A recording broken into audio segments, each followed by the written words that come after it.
The Public Defender's Office is speaking out against the potential budget cuts proposed by Mayor-President Sid Edwards at last week's special council meeting. The proposed cuts affect more than 420 positions spread across multiple departments, not including police and fire.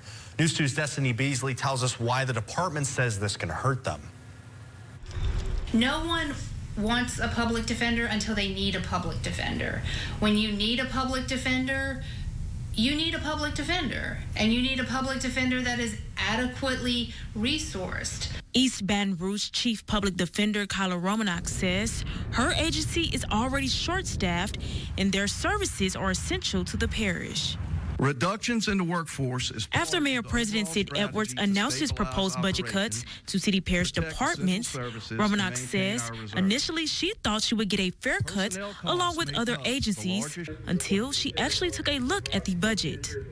So we're receiving a 38% budget cut. The district attorney's office received an 11% budget cut. I was prepared for a 12% cut because all of the agencies had been asked to prepare budgets with, assuming either a 6% cut or a 12% cut. This year, the public defenders received a little over $1 million. The department requested more than $1.3 million. But with the proposed cuts, they could potentially see nearly $856,000. The vast majority of money that we spend is to hire personnel to provide legal representation. So when we are, if our budget is cut, the only place we can cut is on personnel.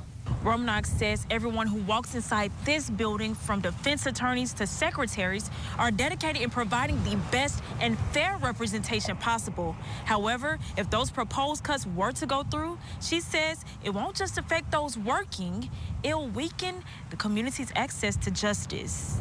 You know, nothing could be more devastating than having your child arrested and finding out that they may have to wait months or even years to have a public defender because it hasn't been adequately funded. And you thought you were living in a country that provided you with that constitutional right to counsel.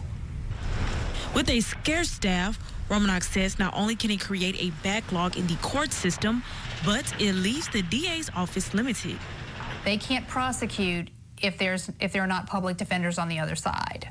So if you give all the money to the DA's office and none to the public defender's office, the money that you give to the DA's office is of no use. At that Wednesday meeting, Mayor-President Edwards announced if his Thrive EBR plan doesn't pass, then hundreds of city and parish jobs could be cut.